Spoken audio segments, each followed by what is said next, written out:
يا مساء الفل يا شباب، ايه الاخبار؟ عاملين ايه؟ يا رب تكونوا بخير واحسن حال ان شاء الله. النهارده ميعادنا مع حل ليسون 1 في شابتر 2 في الكيمستري ثانيه ثانوي. السنه الاولانيه بيقول لك ذا ريسيرشر هو بيرفورمد رذرفوردز اكسبيرمنت ار، مين الناس اللي هم اشتغلوا على الاكسبيرمنت بتاعت رذرفورد؟ هل هو دالتون وتومسون؟ لا. جايجر وتومسون؟ لا. جايجر ومارسلين؟ ايوه طبعا هم دولت الناس اللي اشتغلوا على الاكسبيرمنت بتاعت رذرفورد. طب مارسلين وتومسون؟ لا. حلو، يبقى ده الانسر بتاعتك ليتر سي. ده سؤال مباشر جدا ما فيهوش اي مشكله خالص. السؤال اللي بعد كده بيقول لك ذا ميتال شيتس used in Rutherford experiment is lined with layer ايه؟ احنا قلنا ان هي بتكون الزنك سلفايد. خلي بال حضرتك اللي هي زنك سلفايد. ماشي. اي دي يعني اس بس، والزنك زد ان. طب ماشي، لو انا اصلا مش عارف الانسر بتاعتي ما هتقول لي خلاص، لو انا كنت عارف الكيميكال فورمولا دي اللي هي زنك سلفايد، انا مش عارف هل هي زد ان اس 2 ولا زد ان بس ولا الكلام ده كله، عشان في بعض الناس حرفيا هي بتنسى الكلام ده. خلاص انت المفروض تكون عارف الفالنس اصلا بتاع الزنك ب 2 بتاع السلفر ب 2، فاذا الاثنين يروحوا مع بعض يبقى زد ان اس، فتكون الانسر بتاعتك لتر دي. وللاسف ناس كتير جدا جدا جدا من كتر ما هي بتذاكر الكلام ده كله بتبقى هي ناسيه اصلا هي الكيميكال فورمولا بتاعت السبستنس اللي احنا بنستخدمها عشان نعملها على الميتال شيت، ما بتبقاش عارف انهي انسر ايه بجد. وساعات بيفتكروها زنك سلفايت اللي هي لتر دي اصلا. لا يا معلم، هي الانسر بتاعتك زد ان اس. وعلى فكره في ناس بجد بجد بجد بتغلط في السؤال ده على الرغم ان هو سهل جدا. ماشي. تعال نشوف السؤال اللي بعد كده. بيقول لك the scientist who used radioactivity phenomena in identifying the composition of the atom. مين العالم اللي استخدم فكره عمليه النظريه او الظاهره بتاعه النشاط الاشعاعي في التعرف على تركيب الاتوم بتاعتك؟ هل هو شرودنجر؟ لا. هل هو تومسون؟ لا. هل هو بور؟ لا. امال مين؟ المعلم رذرفورد بمساعده تو اسيستنت اللي كان معاه اللي هو كان جايجر ومارسيدن. فاذا الانسر بتاعتك ليتر دي.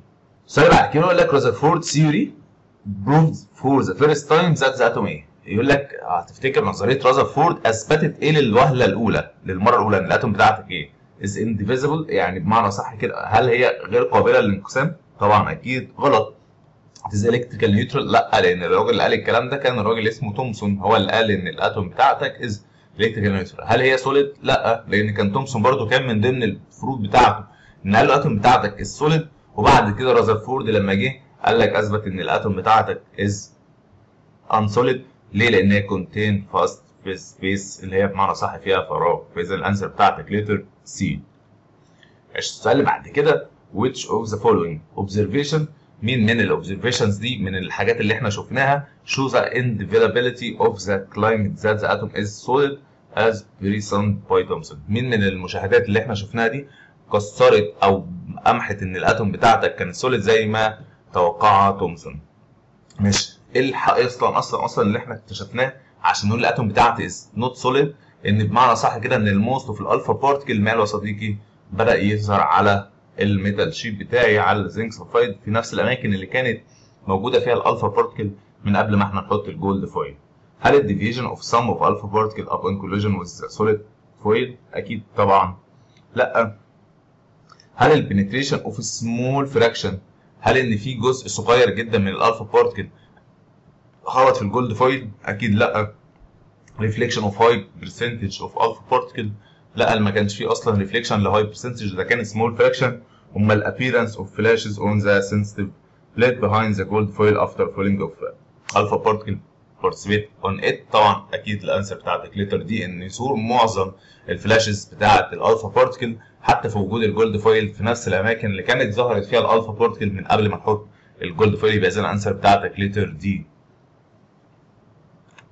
تعال نشوف السؤال اللي بعد كده. in the experiment which is illustrated in the opposite figure، بيقول لك في التجربه اللي قدام حضرتك دي what does the path of the rays x indicate؟ يا ترى x indicate دي بتوضح لك على ايه؟ بص تعالى اصلا نوضح. لو احنا جينا بصينا على اللون الاخضر، فاللون الاخضر ده بانديكيشن ان الموست في الالفا بارتكل حصل له بنتريت. ماشي. فمعنى كده ايه؟ معنى كده ان الاتوم بتاعتك is empty. طب واللون دوت ايه اللي حصل؟ هتقولي ده هنا في ديفليكشن. ديفليكشن يعني ايه؟ يعني هنا في اكيد في بوزيتيف تشارج. يبقى هنا حصل ايه يا معلم؟ ان انا هنا في الاتوم بتاعتي جواها نيوكليس اللي التشارج بتاعتها بوزيتيف اللي احنا اكتشفناها بعد كده اللي هي مين؟ البروتون. طب كون ان انا هنا عمل ايه بقى يا معلم؟ كده حصل لي ريفليكشن. فالريفليكشن ده يدل ايه؟ يقول لي ان انا هنا عندي سبستنس عندها ايه؟ هاي دنس، جزء منها عالي الكثافه جدا جدا جدا جدا، اللي احنا بعد كده قلنا ان هنا عندي مين؟ النيوكليس، فخبطت فيها فاضطريت ان انا الريز بتاعتي ترتد مره اخرى. ماشي، اذا الانسر بتاعتك ايه يا معلم؟ The presence of a dense part in the atom and most of the atomic mass is concentrated in it. طبعا اللي هو يقصد بيها مين؟ النيوكليس. فاذا الانسر بتاعتك لتر ايه. يا ترى the percentage of negatively charged particle revolving around the center of the atom؟ لا. the percentage of the electron inside the nucleus؟ اكيد لا. الاتوم is not solid particle؟ لا. امال امتى كنت تختار لتر دي؟ لو انا كان هو جايب لي الانسر بتاعتك او كان حاطط لك لتر على الكلر اللي لونه جرين، ساعتها كنت اختار لتر دي وانا مطمن جدا. تعال نشوف السؤال اللي بعد كده. In the shown diagram which of the rays proves that the atom is not solid؟ مين من الريز دي يقول لك ان الاتوم بتاعتك السوليد؟ يبقى اكيد هبص على الريز اللي هي عدت على طول ان ستريت لاين، لان ساعتها في الحاله اللي زي كده نقدر نقول ان الاتوم بتاعتك is not solid لان هي عدت في ستريت لاين ووصلت في المكان اللي هي كان عايزها. انهي واحده من دول؟ بص تعال نبدا اهو. لتر سي ايه اللي حصل؟ لتر سي حصل له ديفليكشن. يبقى هنا مبدئيا كده يبقى ده اثبت لي ان في جزء هنا التشارج بتاعته بوزيتيف. طب لتر بي ده ماله؟ ايه اللي حصل؟ لتر بي حصل له ريفليكشن، يبقى هنا اثبتنا ان هنا عندي مين؟ عندي نيوكليس. ماشي. طب لتر دي برضو، لتر دي عامل زي لتر مين؟ زي لتر سي برضو، يقول لك ان السبستنس بتاعتك فيها جزء بوزيتيف. امال مين هنا اللي يدل على الاتوم بتاعتك از نوت سوليد؟ هو لتر ايه، لان هنا الريز بتاعتك مشيت ان ستريت لاين، يبقى اذا الانسر بتاعتك لتر ايه. In the Rutherford experiment, the deflection of a small fraction of the alpha particle shows the atom contain ايه يا معلم؟ هتقول لي contain النيوكليس بتاعتك، يبقى اذا الانسر بتاعتك لتر سي. ماشي. The gold foil experiment اللي يقصد فيها بتاعت Rutherford which was carried out in the Rutherford lab. ماشي. الاكسبيرمنت بتاعت جولد فويل اللي هي بتاعت Rutherford اثبتت لك ايه يا معلم؟ confirm the Thomson atomic theory. هل هي اثبتت لك الاتوميك ثيوري بتاعت تومسون؟ لا، لان تومسون قال لك ان الاتوم بتاعتك السوليد، اما رذرفورد قال لك ان الاتوم بتاعت حضرتك ان هي مالها؟ ان هي بتكون ام. proof that the atom is positively charged. ايه رايك في الكلام ده يا صديقي؟ هل هي اثبتت لك ان الاتوم بتاعتك is positively charged؟ لا، ما برضه تومسون كان قايل لك برضه ان الاتوم بتاعتك فيها positively charged. مش led to discovering the nucleus of the atom. ادت الى اكتشاف النيوكليس بتاعت الاتوم. اكيد طبعا صح. until using sources of beta particle. هل ان احنا استخدمنا بيتا بارتكل؟ لا، لان احنا كنا اوريدي شغالين الاكسبيرمنت بتاعتي بمين؟ بالالفا بارتكل. يبقى اذا الانسر بتاعتك لتر سي. مش خلي بالك ان ممكن الناس هنا تتلخبط ما بين لتر بي ولتر سي، يقول لك ان رذرفورد اكتشفنا الاتوم بتاعتي ستابلي تشارجد. ما تنساش ان كان تومسون قال لك والله ان الاتوم بتاعتي كان جزء فيها بوزيتيف، وكان مع الجزء البوزيتيف دي كان في جزء نيجاتيف امبيتد فيها. ففي الحاله زي كده كان اصلا في تومسون قال لك الكتريكال نيوترال، فمعنى الكتريكال نيوترال يبقى انا عندي بوزيتيف وكان عندي نيجاتيف. اما في حاله الرذرفورد لا يا باشا، ده هو اكتشف النيوكليس بتاعتك. تعال نشوف السؤال اللي بعد كده. Which of the following postulate belong to the Rutherford model but not Thomson؟ مين بقى من اللي جايين دولت من ضمن البوستوليشنز بتاعت رذرفورد؟ مين من الافتراضيات اللي جايه دي بتاعت رذرفورد ومش بتاعت تومسون؟ طب تعالى نشوف مع بعض ونمشي صح وغلط. The atom is a sphere of uniform positive electrical charge. هل الكلام ده بتاع رذرفورد مش بتاع تومسون؟ اكيد لا، غلط. The atom contain negatively charged electron. برضو غلط. The atom contain a positively charged nucleus. طبعا صح. The atom is electrical neutral. غلط. يبقى اذا مين البوستوليت اللي بيخص رذرفورد موديل ومش موجود عند تومسون؟ يبقى اكيد الانسر بتاعتك لتر سي. اما بقيه الحاجات التانيه مالهاش علاقه. السؤال نمبر 11. In Rutherford experiments, the ratio of number of alpha particle which bounce back to that penetrating الالفا بارتكل. تفتكر يا باشا الانسر بتاعتك هتكون ايه؟ يعني بمعنى صح كده يا باشا، هو الراجل بيقول لك اديني ريشيو النمبر في الالفا بارتكل اللي رجعت، اللي ارتدت، اللي حصل لها ريفليكشن. ده كان جزء كبير ولا جزء صغير؟ لا، الراجل كان بيقول لك والله ده سمول.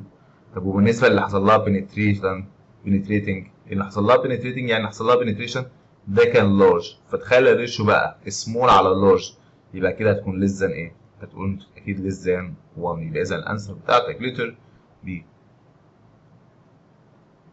scientist who designed the first atomic model in trial basis.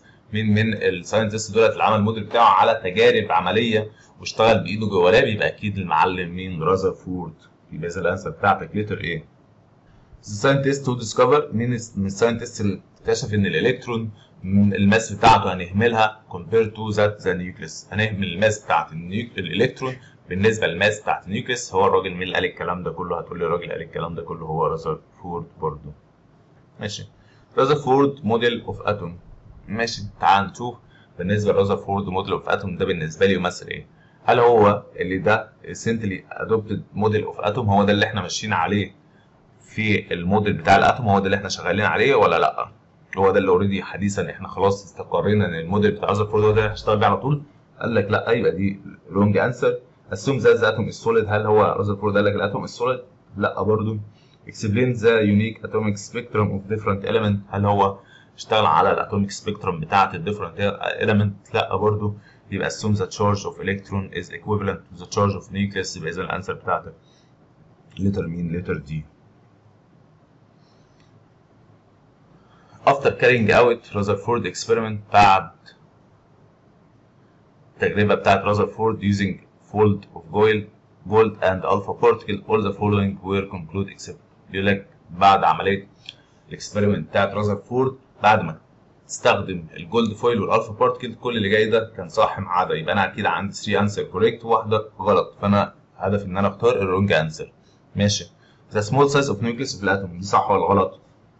هتقولي دي صح. ماشي. ذا تشارج اوف ذا نيوكليس برضه دي صح، هو الراجل برضه الكلام ده كان من ضمن ايه؟ الموديل اللي معايا. ذا اتوميك ماسز اوف اليمنت، هل هو اكتشف الاتوميك ماسز اوف اليمنت؟ لا. ماشي. ذا موست اوف اتوميك فوليوم از سبيس، طبعا دي صح. يبقى اذا الانسر بتاعت اللي انا هختارها هي لتر سي. When alpha particle and electron are exposed to an electrical field or magnetic field زي. ماشي، تعال نشوف يا عم لو انا عرضت الالفا بارتكل والالكترون لالكتريكال فيلد. حاضر. ايه اللي هيحصل؟ هتقول لي دول تو تشارج بارتكل. ماشي، انا هفترض ان دي الالفا بارتكل وهفترض مثلا ان ديت الالكترون. تعال نجيبها بكلر تاني مختلف. ولا ديت الالكترون. الالكترون دي التشارج بتاعته نيجاتيف والالفا انت عارف انها بوزيتيف. وزي ما انت عارف ان انا معدي حاجه على الالكتريكال فيلد كل واحد هيروح على عكس الاوبزيت تشارج بتاعته. يعني لو انا نيجاتيف هروح ناحيه البوزيتيف، لو انا بوزيتيف هروح ناحيه النيجاتيف. الاقي الالكترون راح ناحيه البوزيتيف والاقي الالفا بتاعتي راحت ناحيه مين؟ ناحيه النيجاتيف عشان هي ايه؟ بوزيتيف تشارج. ماشي. يبقى تقول لي موف ويز ذا سيم سبيد، اكيد طبعا لا، عشان حتى الماس بتاعت الالفا بتكون اكبر من الماس بتاعت الالكترون، فاذا الليتر ايه غلط.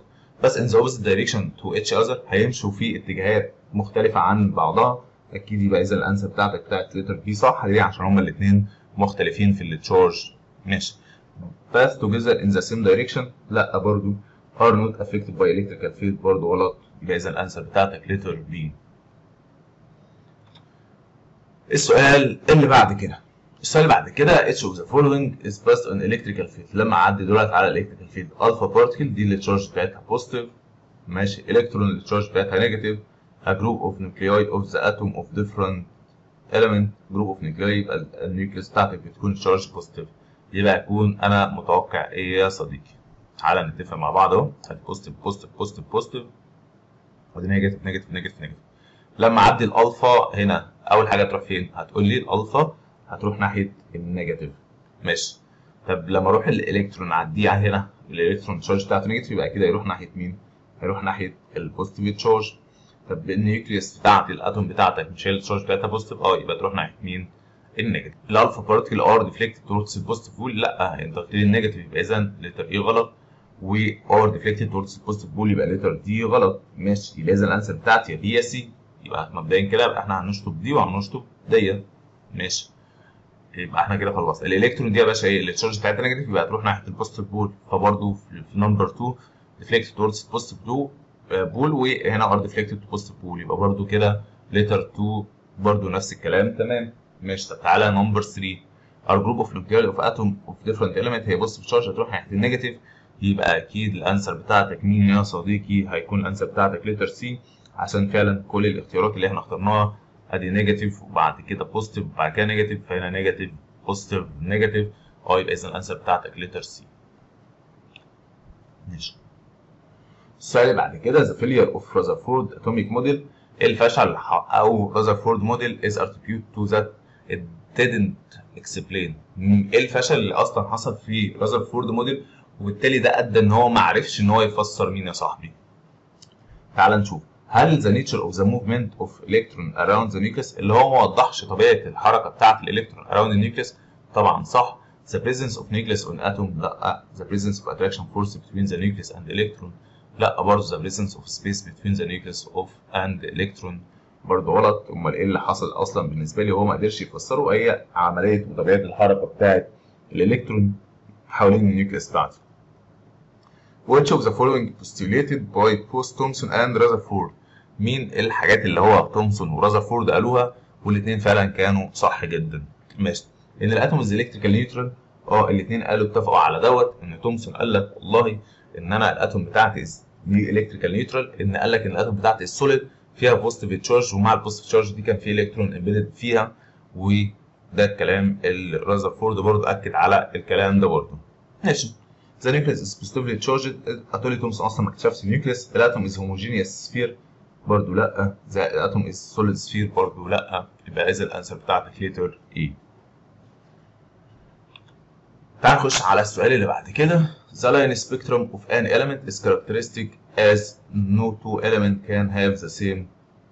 بيقول لك ان الطيف الخطي بتاع اي element بيكون مميز. ليه؟ عشان ما فيش two element عندهم ايه؟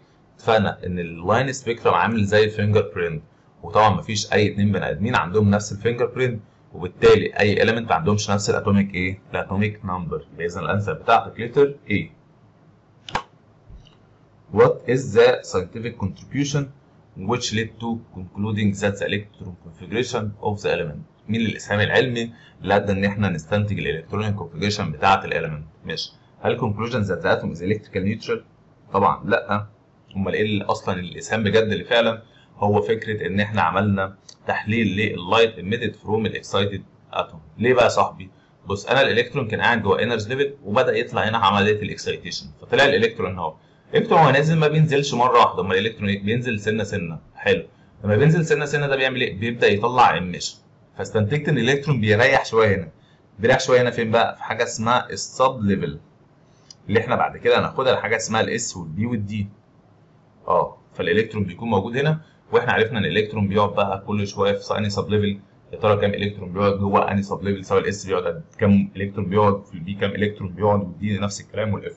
فاذا الانسر بتاعتك ليتر ايه؟ ليتر بي.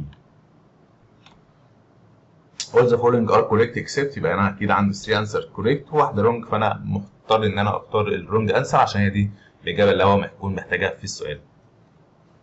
ماشي. all the line spectrum او the line spectrum of hydrogen atom is formed of 4 inseparable lines.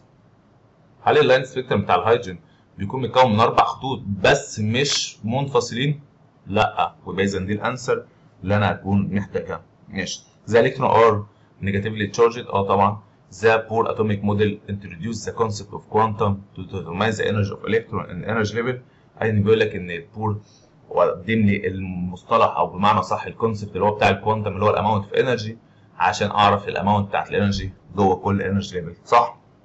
in case of non-gaining or losing energy the atom is described stable. بيقول لك في حاله ان احنا ما اكتسبناش ولا خسرنا انرجي بنوصل في الاتوم بتاعت ان هي بتكون ستيبل. طبعا دي صح. يبقى اذا ليتر بي والسي ودي صح. امال الرونج انسر بالنسبه لي ليتر ايه، وهي دي اللي انا المفروض اختارها. السؤال اللي بعد كده بيقول لك according to Bohr theory the orbit in which the electron revolve can be determined through. بيقول لك طبقا لنظريه بور ان الاوربت اللي هو الانرجي ليفل ان ويتش الالكترون بيدور فيها نقدر ان احنا نتعرف عليه من خلال ايه؟ هل نقدر نتعرف عليه من خلال الالكترون ماس؟ هل من الماس بتاعت الالكترون؟ لا. ذا الكترون انرجي طبعا صح. ليه؟ لان احنا قلنا ان كل الكترون بياخد نفس الانرجي اللي هو بيكون موجود في نفس الانرجي ليفل. يعني الالكترون واخد انرجي معينه، فالانرجي بتاعت الالكترون هي بتساوي الانرجي بتاعت الليفل اللي هو بيكون قاعد فيه. فاذا يبقى الانسر بتاعتك ليتر بي. ماشي. ذا الكترون تشارج لا، ولا النيوكليس تشارج برضه لا. يبقى اذا الانسر بتاعتك ليتر بي. السؤال اللي بعد كده اللي هو 24 بيقول لك through studying the line spectrum of an atom. من دراسه اللاين سبيكترم بتاعت الاتوم it's possible to know that. ايه اللي انا اقدر اتعرف عليه؟ هل the isotopes of element atom ان انا اقدر اتعرف على الايزوتوبس بتاعت الاليمنت بتاعت الاتوم بتاعتي؟ ايه رايك في الكلام ده يا صديقي؟ لا والله غلط. the energy level in the atom طبعا صح. ليه؟ عشان دلوقتي هعرف هو الالكترون طلع في انهي انرجي ليفل. فكل انرجي ليفل لما الالكترون ينزل منها عند الانرجي ليفل نمبر 2 بيطلع لي سبيكترم معين، فاقدر اشوف هو الالكترون ده كان قدر يوصل لغايه انرجي ليفلز، وبيطلع لي مين يا صاحبي؟ بيطلع لي الاميشن. فالاميشن ده انا بروح اشتغل عليه واعرف هو كان جاي منين اصلا. فاذا يبقى لتر بي. ماشي. The composition of the nucleus of the atom لا. The number of neutron inside the nucleus برضه لا. حتى لو انت عملت باي اكسكلودنج اصلا هتلاقي الانسر بتاعتك الوحيده اللي انت اوريدي درستها هي لتر بي. السؤال نمبر 25. ماشي. When an electron absorb a quantum it will transfer ايه؟ لما الالكترون ياخد شويه انرجي تفتكر هيروح فين يا صديقي؟ ماشي. هتقولي والله طالما هيجين شويه انرجي يبقى كده هيطلع لهاير انرجي ليفلز. ماشي. هل يا ترى لكل الهاير انرجي ليفل؟ لا. ليه يا صاحبي؟ لان هو مبدئيا دلوقتي هو مثلا موجود في الانرجي ليفل نمبر 1 وانا عندي كام انرجي ليفل؟ عندي 6 تانيين اهو. يبقى 1 2 3 4 5 6 7 دول 7 انرجي ليفل. هو هنا اهو انت اديت شويه انرجي. حلو. شويه الانرجي دول ممكن يطلعوا فين؟ ممكن يطلعوا هنا او هنا او هنا او هنا، لكن مش كل الانرجي ليفل. ماشي. هل all lower energy level؟ يا باشا هو بيقول لك absorb يبقى اكيد هو هيجين، يبقى يطلع مش هينزل، يبقى مش هيروح للانرجي ليفل له. higher energy level that match the absorbed quantum اكيد طبعا صح. هو هيطلع فين؟ هيطلع للانرجي ليفل على قد كميه الانرجي اللي هو خدها. هو مثلا انت اديته 50 مثلا يبقى هو هيطلعه مثلا عند الثيرد انرجي ليفل. والله اديته مثلا 80 يبقى مثلا هيطلع عند الانرجي ليفل اللي فوق. اديته مثلا 100 يبقى يطلع هنا. يبقى هنا هيطلع على حسب الاماونت بتاع الانرجي هو خدها. اذا لتر سي. ماشي. اللور انرجي ذات ماتش ذا ابزوربد كوانتم طبعا لور ماتش الانرجي طبعا لا غلط. اذا الانسر بتاعتك الصح هي لتر سي. السؤال اللي بعد كده when the electron of an excited atom return to their original energy this result in the emission of A. لما الالكترون اللي هو كان في حاله الاتوم الاكسايتد يعني بمعنى صح كده الالكترون بتاعي كان اكسايتد هيرجع تاني ويرجع للاوريجينال انرجي ليفل اللي هو كان موجود فيها. الريزلت الاميشن بقى الاميشن اللي يطلع ده هيكون مين يا صاحبي؟ هل هيكون الالفا بارتكل؟ هتقول لي اكيد لا. ماشي. بيتا بارتكل لا. الجاما ريز برضه لا. امال الانرجي ان فورم اوف لاين سبيكترم طبعا هيفقد الانرجي اللي هو اكتسبها في صوره لاين سبيكترم. يبقى اذا الانسر بتاعتك لتر سي. السؤال اللي بعد كده each of the following is correct for the electron except كل اللي جاي ده صح بالنسبه للالكترون ما عدا. يبقى عندي 3 انسر correct واحده wrong. انا هختار الرونج انسر. ماشي يا صاحبي. the electron in the lower energy level absorb energy to travel to higher energy level. الالكترون موجود في اللور energy level بيابزورب energy عشان يطلع عليه higher energy level. طبعا صح. ماشي. the amount of energy which is emitted from the excited electron equal to the amount of energy which is absorbed by the same electron to reach the stable state. بيقول لك يا صديقي ان الاماونت في انرجي الاماونت اللي بتطلع من الانرجي اللي بيطلعها الالكترون اللي هو الالكترون مين المسار بتكون بتساوي نفس كميه الانرجي اللي هو خدها عشان يطلع عند الانرجي اللي هو كان وصل له في حاله عمليه الاثاره. تقول لي اه صح. يبقى اذا دي برضو صح معايا. ماشي. The electron in the first energy level can be at infinity distance from the nucleus يكون في مسافة لا نهائية عن النيوكليس. أكيد طبعا لأ. ليه؟ لأنه الإلكترون بتاعي بيكون موجود جوه 7 energy level بس. ماشي. The electron can absorb different quantity of energy طبعا أكيد طبعا عشان هو لو الإلكترون هيتنقل مثلا من الأولاني للتاني خد كوانتم كمية الكوانتم بتاعتي بتختلف لما يتنقل من الفيرست للثيرد من ال1 للفورث من ال1 للفيفث على حسب الاماونت اوف انرجي اللي هو ياخدها. فاكيد هو هيابزورب ديفرنت اماونت اوف انرجي. اذا الانسر بتاعتي اللي انا اختارها هي لتر سي. السؤال اللي بعد كده السؤال نمبر 28. ذا اكسايتد الكترون تندد تو. ماشي. الالكترون المثار بيكون عنده قابليه لايه يا صاحبي؟ او نيته ايه اصلا؟ ماشي. هل ابزورب انرجي تو ريتيرن ان تو اتس جراوند ستيت؟ ان هو يمتص انرجي عشان يرجع تاني للجراوند ستيت؟ لا. ده هو عشان يرجع للجراوند ستيت بيضطر ان هو يريليز انرجي.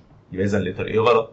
يريديوس لايت وين ا ديفينيت ويف لينث اند انرجي ان هو بيطلع لايت عنده ديفينيت ويف لينث وانرجي عندها نفس الويف لينث والانرجي. دي صح. ماشي. stay in its unstable state بيفضل موجود في الحاله الغير مستقره عنده. لا. سيتد ان هاير انرجي ليفل، هل بيفضل قاعد في الهاير انرجي ليفل؟ برضه لا، يبقى اذا الانسر بتاعتك لتر بي. ماشي. on comparing the position of an electron in its ground state، انا لما اقارن البوزيشن بتاع الالكترون بتاعي in ground state with its position in excited state، لما اقارن البوزيشن بتاع الالكترون بتاعي بالنسبه للالكترون لما يكون في حاله الاثاره، يبقى هنا الجراوند ستيت وهنا في حاله الاكسايتد ستيت. ماشي. يا ترى بقى هيكون فين؟ in the second energy level؟ لا. in the nucleus؟ طبعا اكيد لا، طبعا الالكترون ممنوع ان هو اصلا يكون موجود في النيوكليس. closer to the nucleus هيكون قريب من النيوكليس، طبعا لو هو في الجراوند ستيت وانا بقارنه بالاكسايتد ستيت طبعا هيكون قريب من النيوكليس بتاعتي. further from the nucleus لا. لو انا كنت عكست التو سنتنس كان ممكن يكون الانسر بتاعتك لتر دي. The probability of an electron to exit in the distance between two orbits according to Bohr equal. بيقول لك احتماليه ان انا الاقي الالكترون في الاماكن اللي هي between التو اوربت اللي هو التو انرجي ليفلز بالنسبه لبور اكيد ايه؟ زيرو. ليه بقى؟ عشان بور قال لك ان الاماكن between الانرجي ليفل is forbidden for electron to present in it، ممنوع ان الاماكن اللي بين الانرجي ليفل يكون موجود فيها الالكترون، فبالتالي يكون اصلا الاحتماليه اللي انا الاقيها هتكون ايكوال ايه؟ ايكوال زيرو، فاذا الانسر بتاعتك تكون لتر دي. ماشي. which of the following supports the concept of quantum in determining the energy of the electron؟ ماشي. مين من اللي جاي ده بيدعم فكره ان الكوانتم اللي هي الاماونت اوف انرجي عشان اتعرف على الانرجي بتاعت الالكترون؟ ماشي. the emission of spectrum of hydrogen atom، ايه رايك في الكلام ده؟ طبعا صح. the deflection of electron when found in electrical field، لا، انا هنا بتعرف على التشارج. the deflection of some alpha particle لما تصطدم بالجولد فويل برضه لا، لان هنا انا هتعرف على التشارج بتاعت النيوكليس بتاعت الجولد فويل فدي غلط. the penetration of most of alpha particle لما تخبط في الجولد فويل دي برضه غلط. اذا الانسر بتاعتك لتر ايه. according to Bohr atomic model to travel from the first level اللي هو الكي to the fourth level in the electron ايه؟ انا الالكترون بتاعي موجود عند الكي وادي ال وادي ام وادي ان. الالكترون بتاعي من هنا عشان يطلع للان ايه اللي يحصل؟ هتقولي يضطر ان هو لازم يابزورب، يبقى اذا فكره لوز دي غلط ودي لوز غلط. ليه؟ عشان الالكترون في الجراوند ستيت اللي هو فيرست انرجي ليفل عايز يطلع لهاير انرجي ليفل يبقى لازم ان هو يجين. ماشي. وطالما هيجين يبقى هيابزورب او حتى كمان اكواير، كل الكلام ده بنفس ايه؟ نفس المعنى. حلو. طب هو بيمتص قد ايه بقى؟ بيمتص 1 كوانتم بس. حلو. ما عنديش حاجه اسمها لا هاف كوانتم ولا عندي 1 اند هاف ولا عندي مثلا 3 ولا عندي 2 كوانتم، لا انا ما عنديش غير كوانتم واحد بس. يبقى اذا لما الالكترون بتاعي اتنين من الانرجي ليفل للانرجي ليفل الثاني يبقى هو بيحتاج يا اما هيجين كوانتم يا اما هيلوز كوانتم على حسب هو في انهي انرجي ليفل عندي. ماشي. قال لك to obtain the visible spectrum of hydrogen atom for an electron that has been excited to energy level m. This electron must ايه؟ بص يا صديقي، ادي K L M. انا عشان اطلع سبيكترم ويكون فيزيبل يبقى لازم انزل عند مين؟ عند N2 اللي هي بالنسبه لمين؟ ال L. انت بتقول لي الالكترون بتاع الهيدروجين طلع عند الام، يبقى المفروض هو ينزل فين؟ عند ال L. طب مبدئيا كده هو اصلا الالكترون كان فين في البدايه؟ الالكترون في البدايه كان عند الكي، بعد كده طلع للام. حلو. يبقى هو هيجين الانرجي دي. طب تمام، نحط ارقام، نقول مثلا هنا 10 هنا 30 هنا 45. يبقى الالكترون عشان يتم من الكي لام جين كام انرجي؟ اماونت بتاعتها ايه؟ تقول لي 35. طب هو عشان يطلع الاميشن يبقى هينزل الحته دي اصلا الاماونت بتاعت الانرجي بتاعتها كام؟ 15. طب ما تعالى بقى نشوف اهو. يبقى الالكترون must lose a quantum of energy less than its gain، ان هو يفقد كميه من الانرجي اقل من اللي اكتسبها عشان يطلع اللاين سبيكتروم. ما هو بص، هو جين ده في الاول وبعد كده عشان يطلع اللاين سبيكتروم لازم ينزل عند ال2 فيلوز الحبه دول. الحبه دول بالنسبه لل 35 كتير ولا قليل؟ لا قليل. يبقى هو عشان يطلع الفيزيبل سبيكتروم يبقى هو لازم يلوز كوانتم اوف انرجي ليس ذان اتس ايه؟ جين. يبقى اذا الانسر بتاعتك لتر ايه. لكن هل جين ا كوانتم اوف انرجي جريتر ذان اتس هاز جين؟ لا طبعا.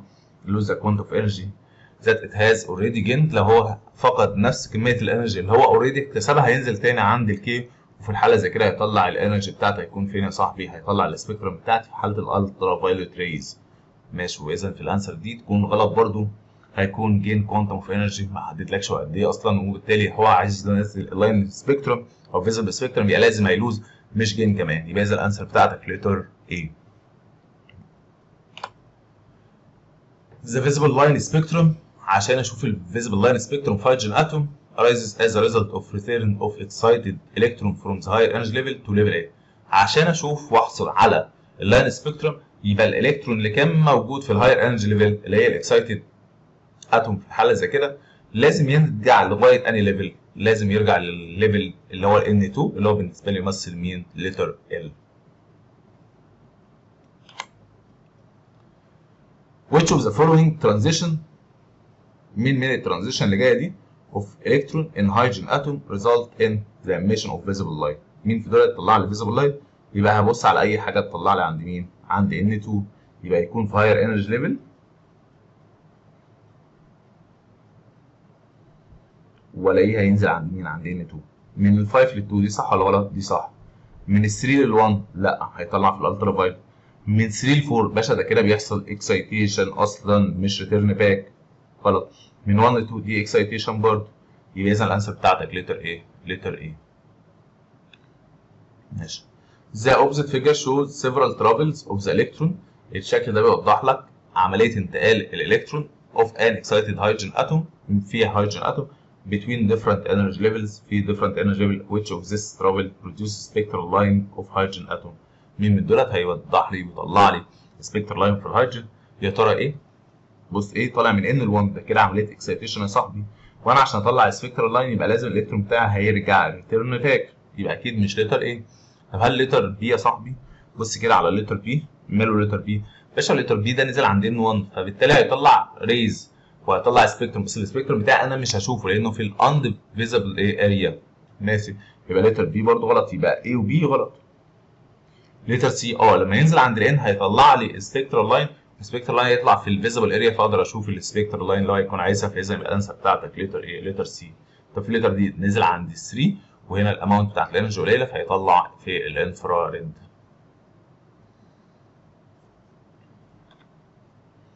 The spectral lines of atom of any element indicate.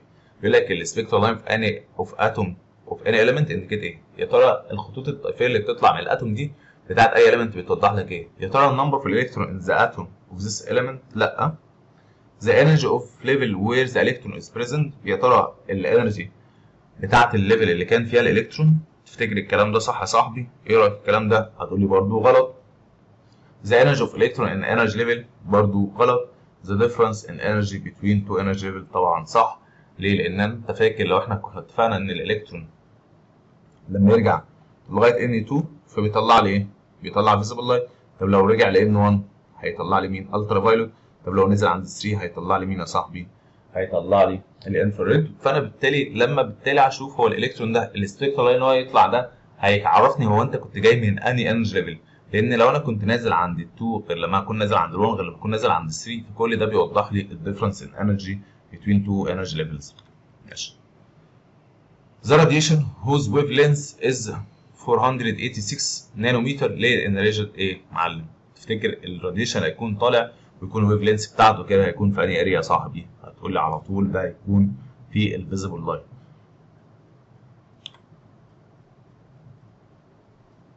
The electron in hydrogen atom which is excited to the fourth energy level. الالكترون اللي هو موجود في الهيدروجين اتوم لما يطلع للفورث انرجي ليفل. ماشي. هل هيفضل موجود في النيو انرجي ليفل؟ اكيد طبعا لا.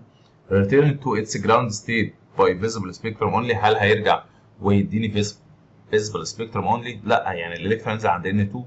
لا يا صاحبي مش هيقعد هنا اصلا. ماشي. return to its ground state in one jump or similar successive jumps، طبعا اكيد صح ان هو ممكن ينزل مره واحده او ممكن هو ينزل مثلا للانرجي نمبر 3 وبعد كده ينزل نمبر 2 او ممكن ينزل ل1 على طول على حسب، ممكن اما 1 جامب اما several successive jump. يبقى اذا الانسر بتاعتك لتر سي. ماشي. What is the chart which represents the relation between the difference in energy between two consecutive levels in an atom and distance from the nucleus؟ هتقول لي هو بور قال لك ايه؟ ادي ده 1 2 3 4 5 6 7. قال لك كل ما ببعد عن النيوكليس بتاعتك كل ما الديستانس بين تو انرجي ليفل مالها بتقل، يبقى الديستانس عن النيوكليس ايه؟ هي بتزيد. حلو. والديفرنس ان انرجي ليفل مالها يا صاحبي؟ بتقل. يبقى ثانيه واحده، حاجه بتزيد وحاجه بتقل، يبقى اكيد دي الريليشن بتاعتك ايه يا معلم؟ هتقول لي الريليشن بتاعتي هتكون انفرس. يبقى دي انفرس، هي كانت انفرس بعد كده دايركت، يبقى دي غلط. ماشي. هنا باين ان هي دايركت، دي اوت. طب ليتر دي هل كونستنت؟ لا. ماشي. يبقى الانسر بتاعتي الصح هي مين؟ ليتر بي اهو. ان الديفرنس في انرجي ليفل في البدايه هنا اهو، يعني لو ديستانس هنا انت كده قريب من النيوكليس بتاعتي، كان الديفرنس ان انرجي ليفل كان كبير. صح اهو. لما بدات ابعد شويه اهو، لما بدات ابعد ايه اللي حصل؟ الانرجي بدات ايه؟ الديفرنس انرجي بدا يقل. طب لما بدات ابعد اكتر الديفرنس انرجي بدا يقل. لما بدات ابعد اكتر الديفرنس انرجي برضه يقل اهو. يبقى انت ملاحظ ايه؟ ان الديستانس النيوكليس بتزيد، الديفرنس بتاعت الانرجي ليفل مالها بتقل. باذن الانسر بتاعتك ليتر بي. بورز موديل از ابلاي تو ايه؟ هو بور اصلا كان شغال على مين؟ بور كان شغال على الهيدروجين H11. يعني H11 يعني 1 بروتون 1 ايه؟ 1 الكترون. ماشي. بس هو كان شغال على مين؟ على الالكترون اللي هو مين؟ 1 الكترون. طب ما تعالى نشوف بقى من الشويس اللي هو مداني عندها 1 الكترون. النيون 11، الصوديوم قصدي 11 بوزيتيف 10 اين. معنى كده ايه؟ ان ال 11 ده مين يا صاحبي؟ ال 11 ده النمبر في البروتون اهو. وانت بتقول لي بوزيتيف 10، يعني ايه بوزيتيف 10؟ لو انا اصلا وزعت الاتوم بتاعت الصوديوم هتقول لي 281. فانت لما تقول لي هو لوز 10 يبقى ايه اللي هيحصل يا صاحبي؟ هتقول لي بسيطه، ادي اهو بوزيتيف 10، يبقى بمعنى صح كده هو لوز ايه؟ لوز 10 الكترون. 10 الكترون يبقى هيشيل ال1 ده وهيشيل ال8 ده وهيشيل 1 من هنا، يبقى اذا فضل عنده 1 الكترون.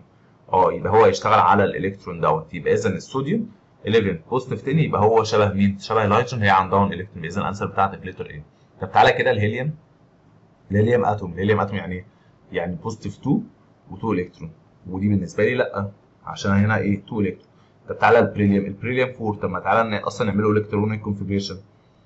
هتقول لي 2 ماشي. انت بتقول لي هنا بوزيتيف 2 يعني هو هيلوز 2 الكترون، يبقى اذا البريليوم اهوت يبقى 2، يبقى البريليوم 2 بوزيتيف عنده 2 الكترون في الفيرست انرجي ليفل، وده برده مش زي ما اشتغل على الهيدروجين اللي هو كان عنده 1 الكترون. طب السي اللي هي الكربون، السي 6 2 كام؟ 2 4. انت بتقول لي سي بوزيتيف 6، سي بوزيتيف 6 يعني هو هيلوز ايه؟ ال 6 الكترون اصلا. طب لما يلوز 6 الكترون يبقى اذا الانرجي ليفل بتاعي امتي من الالكترون، فاضي من الالكترون، ما عندوش اي الكترون، يبقى اكيد انا مش هشتغل على حاجه فاضيه اصلا. يبقى اذا الانسر بتاعتك لتر ايه. السؤال اللي بعد كده among the postulates of poor atomic model is that مين من الاختيارات اللي جايه ديت والافتراضيات ديت من ضمن الافتراضيات بتاعت poor atomic model؟ ان الالكترون كان acquire any amount of energy. ايه رايك في الكلام ده؟ لا. it's impossible to determine the path of electron preciously. ان انا من المستحيل ان انا اقدر احدد طريق الالكترون بدقه، برضه غلط. The energies of electron in the different energy level are determined through the concept of quantum. طبعا صح. يبقى letter C. The electron has wave properties. هو اصلا ما قالش الكلام ده. في حد يقول لي طب هو احنا ليه ما خدناش letter A؟ صديقي، ما هو لو كان هو بيقول لك ان الالكترون سهل ان هو يجين اي اماونت من انرجي، ما هو كده لو الالكترون ده خد شويه انرجي، مثلا نفترض ان دي كانت 10 ودي كانت 30، انت يا عم اديته الديفرنس هنا كان كام؟ 20. انت اديته مثلا اديت الالكترون ده 10 جول، فالمفروض هيطلع هنا. هل الالكترون ينفع يبقى موجود هنا؟ لا. بور قال لك ان الديستانس بتوين او السبيسز بتوين التو انرجي ليفلز از فوربيدن فور الالكترون، ان الاريا بتوين التو انرجي ليفل ممنوع ان الالكترون يبقى موجود فيها. يبقى ازاي الالكترون هياخد اي اماونت من الانرجي؟ هو اصلا الاماكن لو خد اي اماونت في الانرجي هيطلع المفروض، فبالتالي هو مش هينفع يبقى موجود بتوين التو انرجي ليفلز. يبقى اكيد لتر ايه غلط. ماشي. which of the following statement مين من الجمل الاتيه؟ ماشي يا صاحبي، تعال نشوف مين من دولت يتفق الى مع البور بوستوليت ان السبيس بتوين الانرجي ليفل ار occupied by electron. الاماكن بتوين الانرجي ليفل ينفع الالكترون يبقى موجود فيها؟ لا. the electron moves in planar circular path. ان الالكترون بيدور في شكل دايره مسطحه. طبعا صح. the electron is negative particle with wave properties. هو اصلا ما قالش ان هي عندها wave properties، يبقى letter C غلط. the electron revolve around the nucleus in all direction. برضه غلط. هو قال لك ده اصلا ده ايه؟ في planar circular path. يبقى letter B هي الانسر الصح. بور اتوميك موديل differ from the Rutherford. بيقول لك ان الموديل بتاع بور بيختلف تماما عن رذرفورد، والاختلاف ده بيكون واضح في اني بوستوليت بتاع بور. ماشي. reduce of a spectral line when it loses a quantum، اكيد طبعا صح. is a negatively charged particle، لا اذا كده رذرفورد قال لك نيجاتيف وبور قال لك نيجاتيف. doesn't produce a spectral line when in a lose a quantum، طبعا غلط. revolve around the nucleus in certain orbit برضه غلط. يبقى اذا الاختلاف فعلا الواضح ما بين التو موديل اصلا هو ان الالكترون بيطلع لاين سبيكتروم لما يلوز الكوانتم اللي هي الاماونت في الانرجي. يبقى اذا الانسر بتاعتك لتر ايه. وبكده نكون خلصنا اسئله التشويسز لليسون 1 في يونت 2 في الاتوميك ستراكشر. اشوفك ان شاء الله في الفيديو الجاي. السلام عليكم ورحمه الله وبركاته.